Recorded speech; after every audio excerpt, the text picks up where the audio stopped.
गोविंद बोलो हरि गोपाल बोलो, राधा रमन हरि गोविंद बोलो। गोविंद बोलो हरि गोपाल बोलो।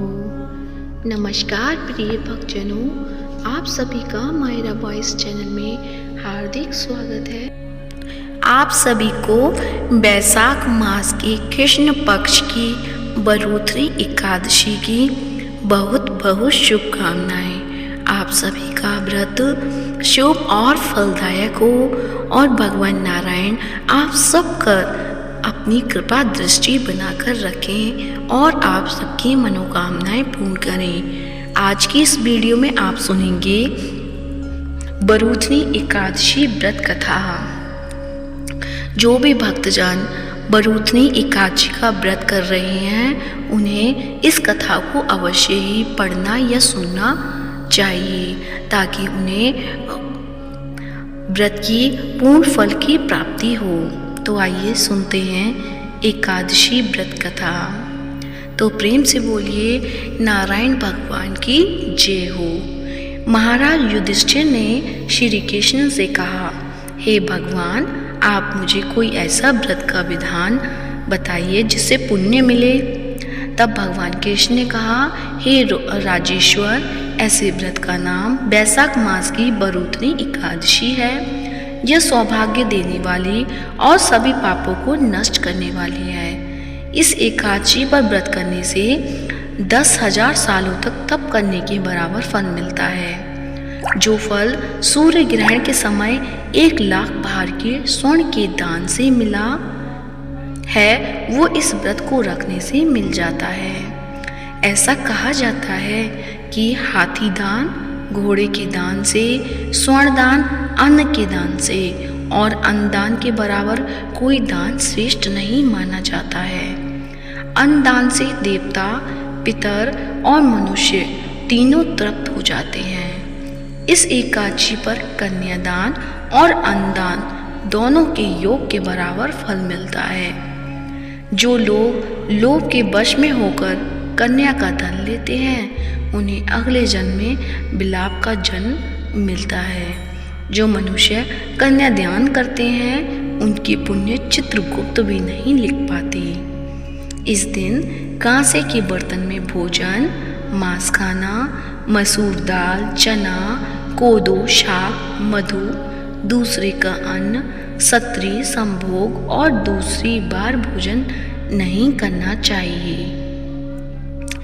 प्राचीन समय में नर्मदा नदी के किनारे मानधाता नामक के राजा रहते थे। राजा का धर्म निभाने के साथ ही वह जप तप करते रहते, साथ ही प्रजा के प्रति दया भाव रखते थे। एक बार वह तपस्या में लीन थे, तब एक भालू ने उनका पैर चबा लिया और राजा को जंगल की ओर खींचकर ले गया। तब राजा ने विष्णु भगवान से प्रार्थना की। भक्त की पुकार सुनकर पहुंचे विष्णु भगवान ने अपने चक्र से भालू को मार डाला, लेकिन राजा का पैर भालू ने नोचकर खा लिया था। इस बात का राजा को बहुत दुख था। राजा को दुखी देखकर विष्णु भगवान ने कहा कि राजन, भालू ने जो तुम्हारा पैर काटा है वह तुम्हारे पूर्व जन्म का पाप है, जिसकी सजा तुम्हें इस जन्म में भुगतनी पड़ रही है। राजा ने इससे मुक्ति पाने का उपाय पूछा तो भगवान विष्णु ने कहा कि राजन, तुम मेरी 12 अवतार मूर्ति की पूजा बरूथरी एकादशी का व्रत धारण करके करो। इससे तुम्हारे पाप कट जाएंगे और व्रत के प्रभाव से दोबारा अंगों वाले हो जाओगे। इसके बाद राजा ने बरूथरी एकादशी का व्रत धारण किया तो उनका पैर फिर से सही हो गया। तो प्रेम से बोली भगवान विष्णु की जय हो, लक्ष्मी नारायण भगवान की जय हो। तो आइए सुनते हैं तुलसी माता की कहानी। तो प्रेम से बोलिए तुलसी माता की जय हो।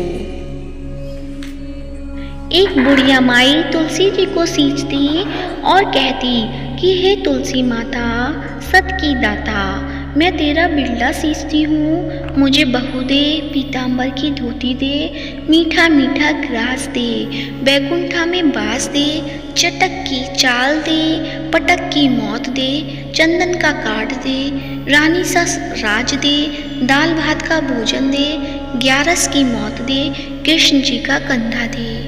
तब तुलसी माता यह सुनकर सूखने लगी तो भगवान ने पूछा कि हे तुलसी, तुम क्यों सूख रही हो? तुलसी माता ने कहा कि एक बुढ़िया रोज आती है और यही बात कह जाती है। मैं सब बात तो पूरा कर दूंगी, लेकिन कृष्ण का कंधा कहाँ से लाऊंगी?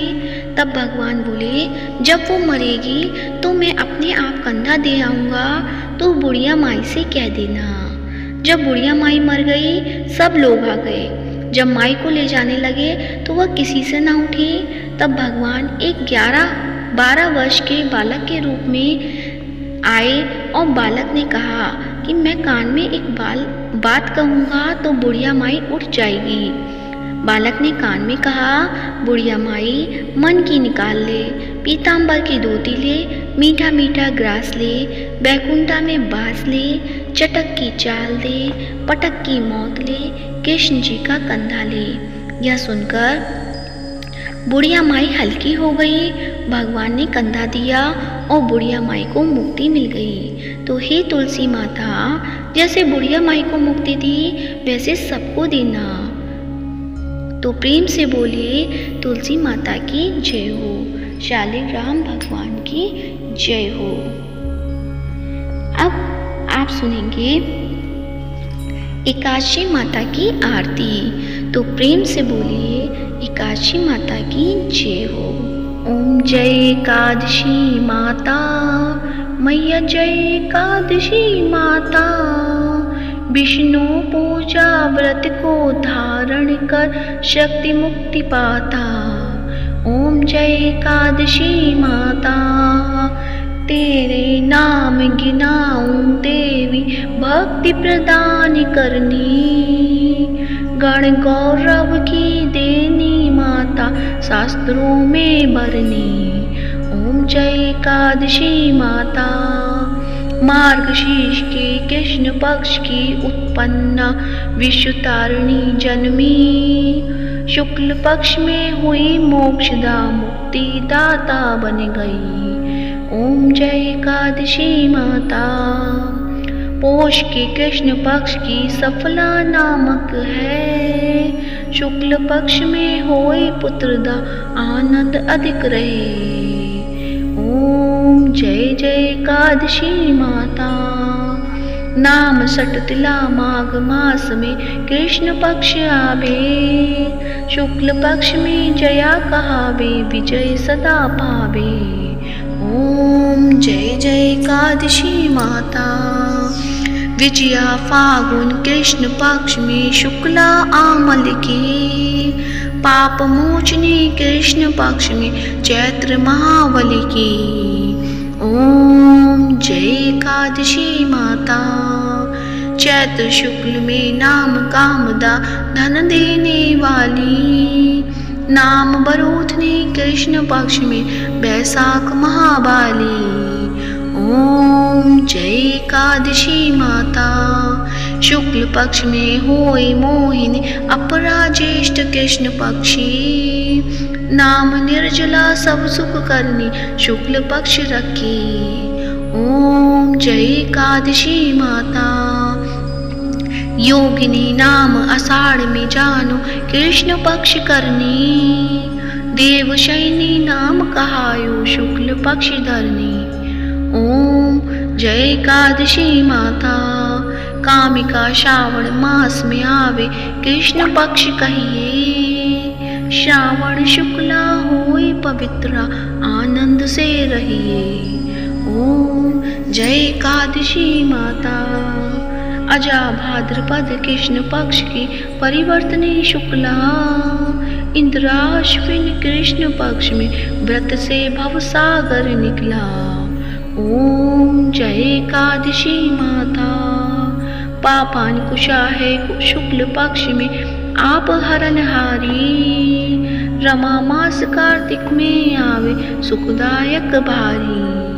ओम जय एकादशी माता, देवठान शुक्ल पक्ष की दुख नाशक मैया।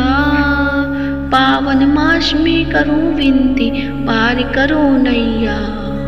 ओम जय एकादशी माता, परमा कृष्ण पक्ष में होती जन जंगल करनी। शुक्ल पक्ष में होए पद्मिनी, दुख दरिद्र हरनी। ओम जय एकादशी माता, जो कोई आरती एकादशी की भक्ति सहित गावे, जन गुरुदिता स्वर्ग का वासा निश्चय वह पावे। ओम जय एकादशी माता, मैया जय एकादशी माता। तो प्रेम से बोलिए तुलसी माता की जय हो, शालिग्राम भगवान की जय हो। आज का वीडियो पसंद आया है तो वीडियो को लाइक करें, शेयर करें, साथ ही चैनल को सब्सक्राइब करें।